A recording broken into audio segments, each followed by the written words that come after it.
Los sujetos trágicos, literatura y psicoanálisis, un cuento de Ricardo Piglia. La relación entre psicoanálisis y literatura es, por supuesto, conflictiva y tensa. Por de pronto, los escritores han sentido siempre que el psicoanálisis hablaba de algo que ellos ya conocían y sobre lo cual era mejor mantenerse callado. Faulkner y Nabokov, por ejemplo, han observado que el psicoanalista quiere oír la voz secreta de los escritores, desde Homero. Han convocado con la rutina solitaria con la que convoca o se convoca a las musas, una música frágil y lejana que se entrevera en el lenguaje y que siempre parece tocada por la gracia. Al revés de Ulises, pero cerca de Kafka, los escritores intentan, muchas veces sin éxito, oír el canto sereno y seductor de las sirenas y poder después decir lo que han oído. En esa escucha incierta, imposible de provocar deliberadamente, en esa situación de espera tan sutil, los escritores han sentido que el psicoanálisis avanzaba como un loco furioso. Hay otro aspecto sobre el cual los escritores han dicho algo que me parece puede ser útil para los psicoanalistas. Nabokov y también Manuel Puig, nuestro gran novelista argentino, insistieron en algo que a menudo los psicoanalistas no perciben o no explicitan. El psicoanálisis genera mucha resistencia, pero también mucha atracción. El psicoanálisis es una de las formas más atractivas de la cultura contemporánea. En medio de la crisis generalizada de la experiencia, el psicoanálisis trae una épica de la subjetividad, una versión violenta y oscura del pasado personal. Es atractivo entonces el psicoanálisis porque todos aspiramos a una vida intensa.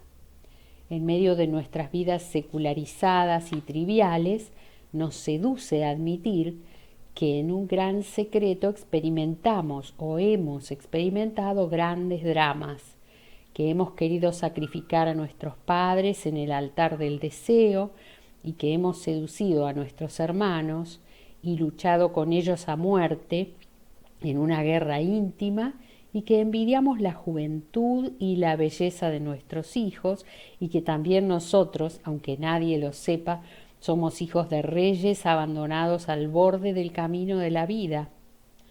Somos lo que somos, pero también somos otros, más crueles y más atentos a los signos del destino. El psicoanálisis nos convoca a todos como sujetos trágicos. Nos dice que hay un lugar en el que somos sujetos extraordinarios, tenemos deseos extraordinarios, luchamos contra tensiones y dramas profundísimos, y esto es muy atractivo. De modo que el psicoanálisis, como bien dice Freud, genera resistencia y es un arte de la resistencia y la negociación, pero también es un arte de la guerra y de la representación teatral, intensa y única. Por eso Nabokov veía el psicoanálisis como un fenómeno de la cultura de masas. Consideraba clave ese elemento de atracción, esa promesa que nos vincula con las grandes tragedias y las grandes traiciones, y veía ahí un procedimiento clásico del melodrama y de la cultura popular. El sujeto es convocado a un lugar extraordinario que lo saca de su experiencia cotidiana. Y Manuel Puig decía algo que siempre me pareció muy productivo y que sin duda fue decisivo en la construcción de su propia obra. Decía Puig que el inconsciente tiene la estructura de un folletín. Él, que escribía sus ficciones muy interesado por la estructura de las telenovelas y los grandes folletines de la cultura de masas, había podido captar esa dramaticidad implícita en la vida de cada uno que el psicoanálisis pone como centro en la construcción de la subjetividad. En todo esto hay entonces una suerte de relación ambigua. Por un lado, el psicoanálisis avanza sobre una zona oscura que el artista preserva y prefiere olvidar. Pero, por otro lado, el psicoanálisis se presenta como una especie de alternativa. Hace lo mismo que el arte, genera una suerte de bovarismo en el sentido de la experiencia de Madame Bovary, que leía aquellas novelitas rosas como si fueran el oráculo de su propia vida y el modelo de sus sentimientos. El psicoanálisis construye un relato secreto, una trama invisible y hermética, hecha de pasiones y creencias que modela la experiencia. Voy a agregar 2 anotaciones más, una sobre cómo la literatura ha usado el psicoanálisis y otra sobre el modo en que el psicoanálisis ha usado a la literatura. Para la primera cuestión, podemos desde luego olvidar experiencias un poco superficiales como la del surrealismo o la Beat Generation, que confundían escribir sin pensar con oír la voz secreta de la sirena de Kafka, que es muda. Confundían o intentaban confundir la espera de la gracia y la paciencia del poeta con un procedimiento mecánico de escritura automática. La musa es una dama suficientemente frágil como para esperar un tratamiento más delicado que es escribir, dejándose llevar por una suerte de vitalismo atropellado. Es un poco ingenuo, por supuesto, suponer que esa es la manera de conectarse con el inconsciente en el trabajo. Quien sí constituyó una relación con el psicoanálisis como clave de su obra es quizás el mayor escritor del siglo XX, James Joyce. Él fue quien mejor utilizó el psicoanálisis, porque vio en el psicoanálisis un modo de narrar. Supo percibir que el psicoanálisis y en él la posibilidad de una construcción formal, leyó en Freud una técnica narrativa y un uso del lenguaje. Es seguro que Joyce conocía psicopatología de la vida cotidiana y la interpretación de los sueños de Freud. Su presencia es muy visible en la escritura de Ulises y de Finnegans Wake. No en los temas. No se trataba para Joyce de refinar la caracterización psicológica de los personajes, como se suele creer trivialmente que sería el modo en que el psicoanálisis ayudaría a los novelistas, ofreciéndoles mejores instrumentos para la caracterización psicológica. No. Joyce percibió que había ahí modos de narrar y que en la construcción de una narración el sistema de relaciones que definen la trama no debe obedecer a una lógica lineal y que datos y escenas lejanas resuenan en la superficie del relato y se enlazan secretamente. El llamado monólogo interior es la voz más visible de un modo de narrar que recorre todo el libro. Asociaciones inesperadas, juegos de palabras, condensaciones incomprensibles, evocaciones oníricas. Así Joyce utilizó el psicoanálisis como nadie y produjo en la literatura, en el modo de construir una historia, una revolución de la que es imposible volver. Y me parece que en Finnegans Wake, que por supuesto es una de las experiencias literarias límites de este siglo, se construye en gran medida sobre la estructuración formal que se puede inferir de una lectura creativa de la obra de Freud. Una lectura que no se preocupa por la temática, sino por el modo en que se desarrollan ciertas formas, ciertas construcciones. Cuando le preguntaban por su relación con Freud, Joyce contestaba así: Joyce en alemán es Freud. Joyce y Freud quieren decir alegría. En este sentido, los dos quieren decir lo mismo, y la respuesta de Joyce era, me parece, una prueba de la conciencia que él tenía de su relación ambivalente, pero de respeto e interés respecto de Freud. Me parece que lo que Joyce decía era: yo estoy haciendo lo mismo que Freud, en el sentido más libre más autónomo, más productivo. Joyce mantuvo otra relación con el psicoanálisis, o mejor dicho, con un psicoanalista. Y en esa relación personal, en una anécdota, se sintetiza un elemento clave de esa tensión entre psicoanálisis y literatura. Joyce estaba muy atento a la voz de las mujeres. Él escuchaba a las mujeres que tenía cerca. Escuchaba a Nora, que era su mujer, una mujer extraordinaria. Escuchándola escribió muchas de las mejores páginas del Ulises. Y los monólogos de Molly Bloom tienen mucho que ver con las cartas que le había escrito Nora en distintos momentos de su vida. Digamos que Joyce estaba muy atento a la voz femenina, a la voz secreta de las mujeres a las que amaba. Sabía oír. Él, que escribió Ulises, no temía oír ahí, junto a él, el canto siniestro y seductor de las sirenas. Mientras estaba escribiendo el Finnegans Wake con su hija Lucía Joyce, a quien él escuchaba con mucho interés. Lucía terminó psicótica. Murió internada en una clínica suiza en 1962.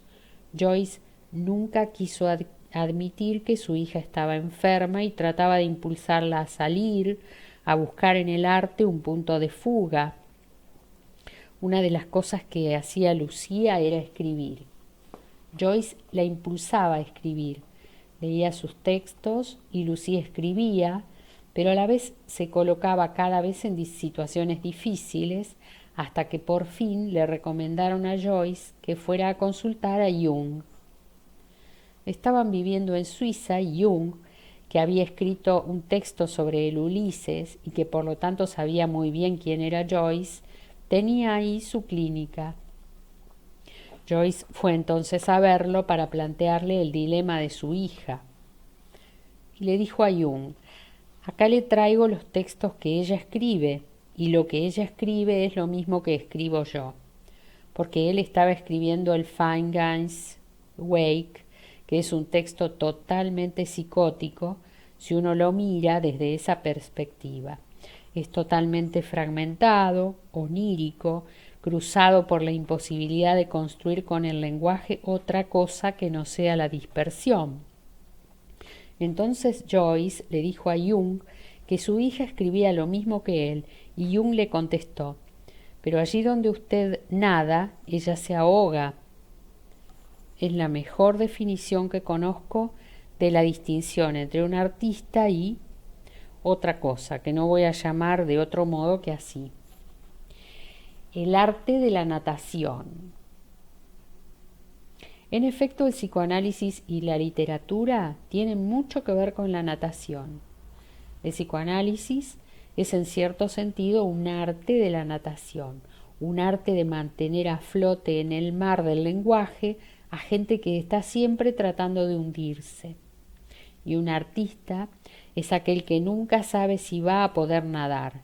Ha podido nadar antes, pero no sabe si va a poder nadar la próxima vez que entre en el lenguaje. En todo caso, la literatura le debe al psicoanálisis la obra de Joyce. Él fue capaz de leer el psicoanálisis como fue capaz de leer otras cosas.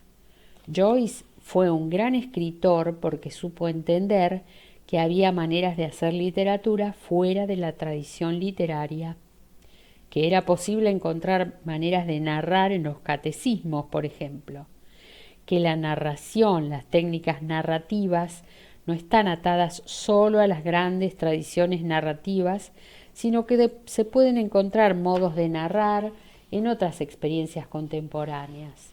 El psicoanálisis fue una de ellas. La otra cuestión es qué le debe el psicoanálisis a la literatura. Le debe mucho. Podemos hablar de la relación que Freud estableció con la tragedia, pero no me refiero a los contenidos de ciertas tragedias de Sófocles, de Shakespeare, de las cuales surgieron metáforas temáticas sobre las que Freud construyó un universo de análisis. Me refiero a la tragedia como forma que establece una tensión entre el héroe y la palabra de los muertos. En literatura, Se tiende a ver la tragedia como un género que estableció una tensión entre el héroe y la palabra de los dioses, del oráculo, de los muertos, una palabra que venía de otro lado, que le estaba dirigida y que el sujeto no entendía. El héroe escucha un discurso personalizado pero enigmático. Es claro para los demás, pero él no lo comprende, si bien en su vida obedece a ese discurso que no comprende. Esto es Edipo, Hamlet, Macbeth. Este es el punto sobre el que gira la tragedia en la discusión literaria como género que empieza con Nietzsche y llega hasta Brecht. La tragedia como forma es esa tensión entre una palabra superior y un héroe que tiene con esa palabra una relación personal. La estructuración tiene mucho que ver con el psicoanálisis. Y no he visto que ello haya sido marcado más allá de la insistencia sobre lo temático. Por supuesto, en Edipo hay un problema con unos padres y unas madres. En Hamlet hay un problema con una madre, en fin. Pero en Hamlet también hay un padre que habla después de muerto.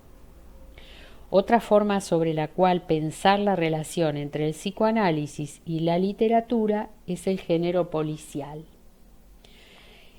Es el gran género moderno inventado por Poe en 1843 que inundó el mundo contemporáneo. Hoy miramos el mundo sobre la base de ese género. Hoy vemos la realidad bajo la forma del crimen, como decía Bertolt Brecht.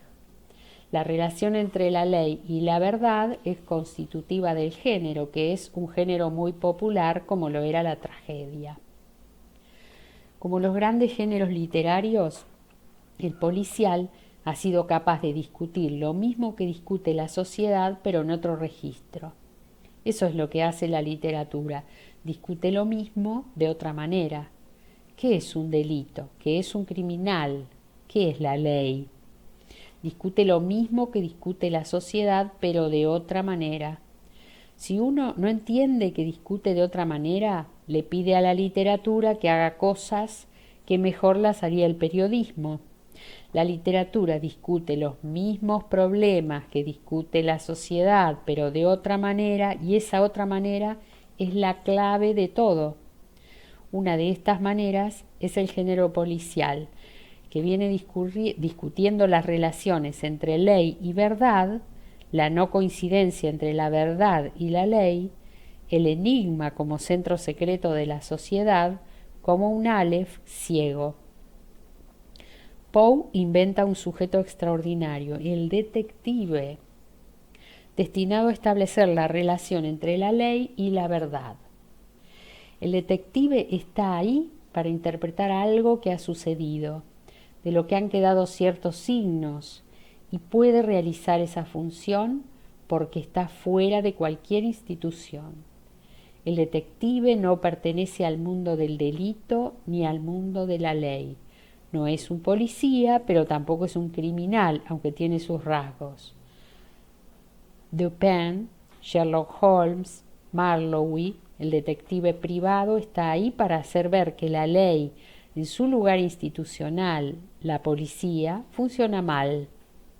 Y a la vez el detective es el último intelectual, hace ver que la verdad ya no está en manos de los sujetos puros del pensar, como el filósofo clásico o el científico, sino que debe ser construida en situación de peligro y pasa a encarnar esa función. Va a decir la verdad, va a descubrir la verdad que es visible, pero que nadie ha visto y la va a denunciar. Se plantea aquí una paradoja que el género, y Poe antes que nadie, resuelve de un modo ejemplar. ¿Cómo hablar de una sociedad que a su vez nos determina? ¿Desde qué lugar externo juzgarla si nosotros estamos también dentro de ella? El género policial da una respuesta que es extrema. El detective, aunque forme parte del universo que analiza, puede interpretarlo porque no tiene relación con ninguna institución, ni siquiera con el matrimonio. Es célibe, es marginal, está aislado. El detective no puede incluirse en ninguna institución social, ni siquiera en la más microscópica, en la célula básica de la familia, porque ahí donde quede incluido no podrá decir lo que tiene que decir, no podrá ver, no tendrá la distancia suficiente para percibir las tensiones sociales. Hay un elemento extraño a toda institución en el sistema de interpretación que encarna el detective. Está afuera y muchos de sus rasgos marcan esa distancia. La vida nocturna y un poco perversa de Dupin, la cocaína de Sherlock Holmes, el alcohol y la soledad de Marlowe, sus manías son formas de subrayar la diferencia. En la tragedia, un sujeto recibe un mensaje que le está dirigido, lo interpreta mal, y la tragedia es el recorrido de esa interpretación. En el policial, el que interpreta ha podido desligarse y habla de una historia que no es la de él. Se ocupa de un crimen y de una verdad de la que está aparte, pero en la que está extrañamente implicado. Me parece que el psicoanálisis tiene algún parentesco con estas formas. El decir de Ricardo Piglia.